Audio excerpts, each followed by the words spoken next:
Alright guys, so welcome back. It's Monday. We're technically closed. So no public coming in today means I can do things I need to do. Yesterday I was technically open, hence why I had to come meet people. So there's a Gixxer 600 got dropped off last night. That is getting fork seals, steering stem bearings, an oil leak repaired, and the extension blocks taken off because he realizes the 600 doesn't need extension blocks. So we're going to go ahead and get that knocked out. That is a Scotty job. I'm subbing that out to Scotty. I asked him if he was interested in doing it. He said yes. Same with the other Gixxer 1000 motor build. That is a Scotty sub build. He's interested in doing it. I will pay him for his time.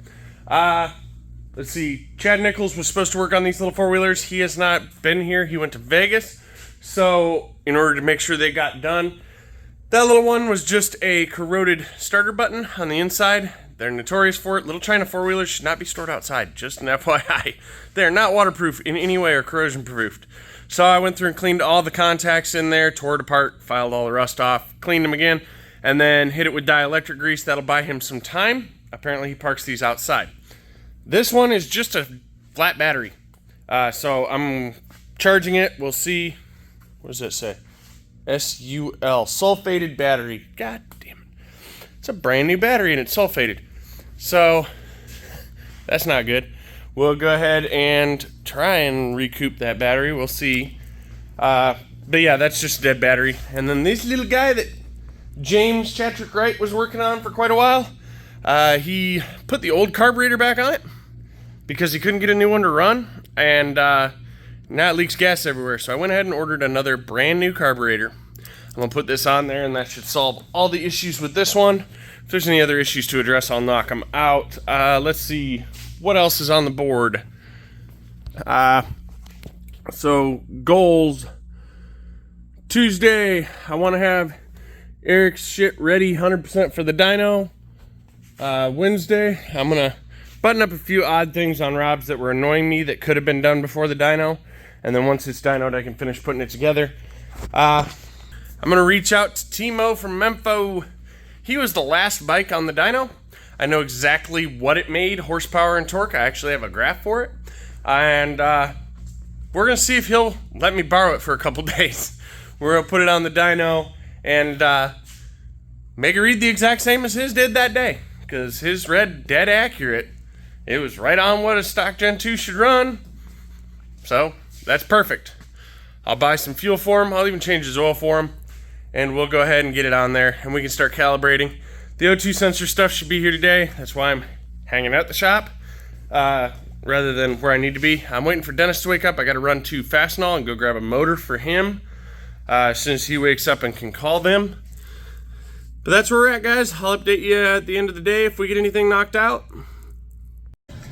Alright, folks, and a few things came in today. The rods for Totoro's motor came in, so I'm just waiting on the cams. Then I can go ahead and start putting that thing together.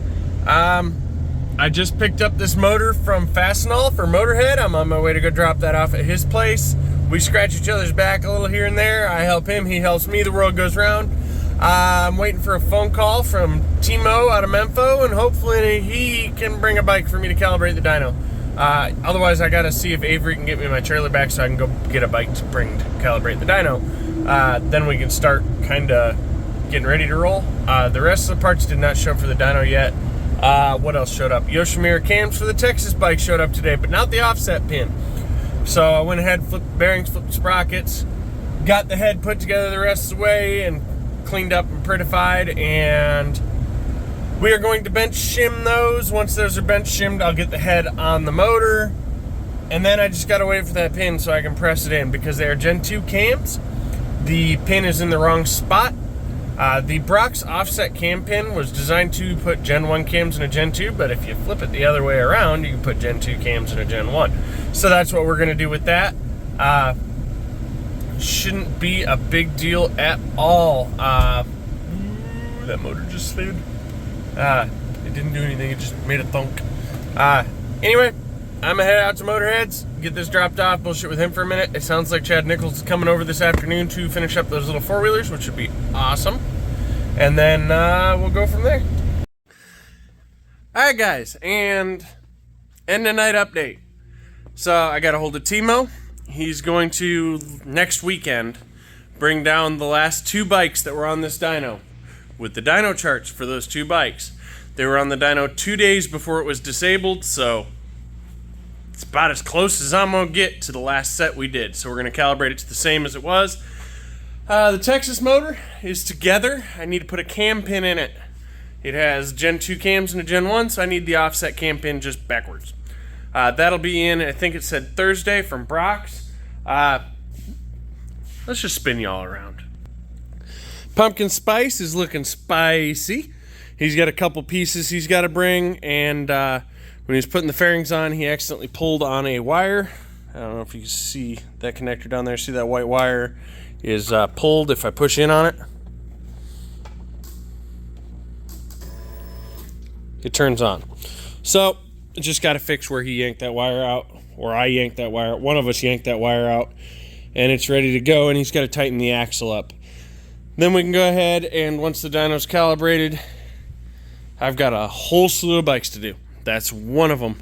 That one doesn't need horsepower numbers, so it may go on the dyno before I have the dyno calibrated, because this is a track bike just the same as Chad Nichols. I have no dyno numbers on this bike. The only reason it went on there was to simplify the tuning.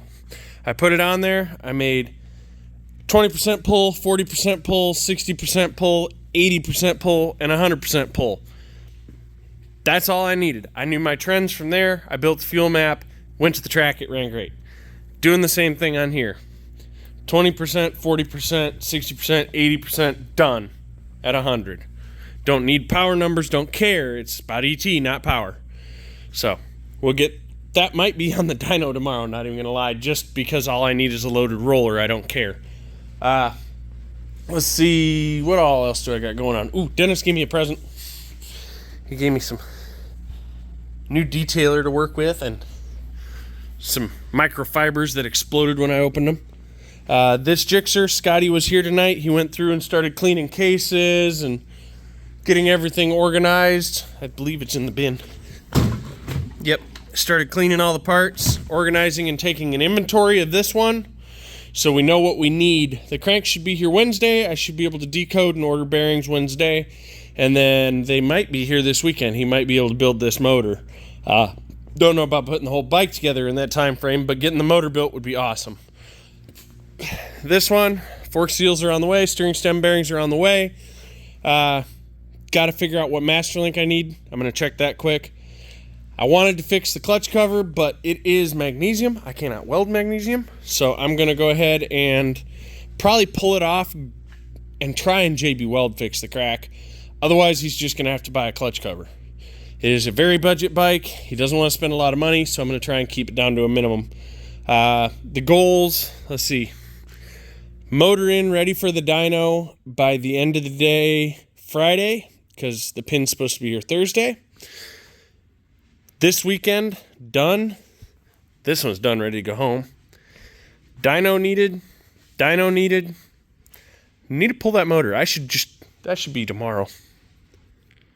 I still have to finish wiring the NLR on that, but I might just pull the motor on that quick. Just to get it done.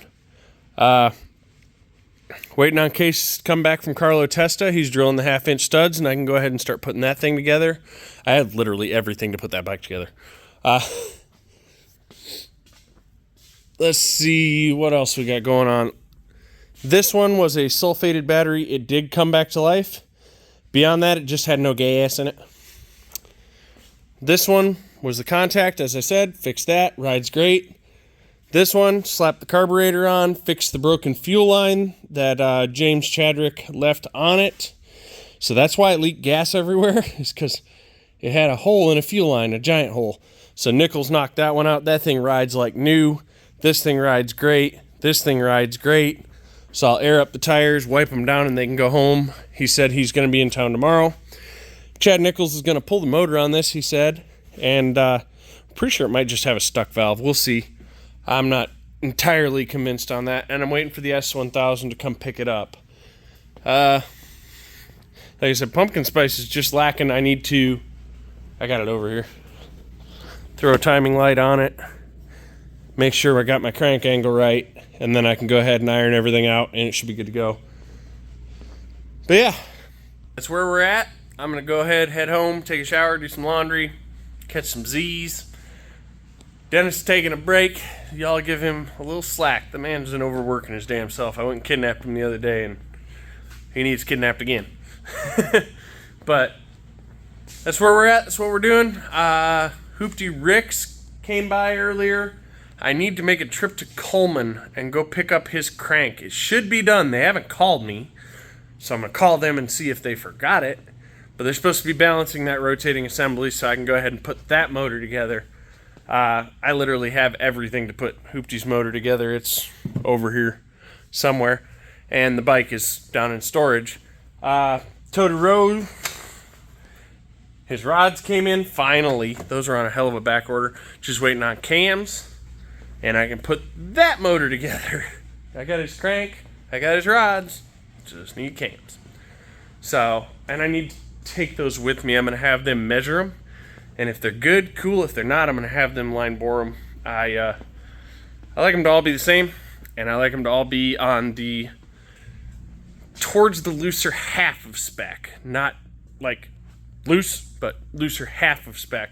So I wind up with like a 1.5 to 2.0, 1.5 thou to 2 thou oil tolerance on my rods. That's where I like to be. And I like to be between 1 and 1.5 on my mains. Rather tight on the mains, but I like them tight. What can I say? Anyway, guys, I'm out of here. Y'all have a beautiful day.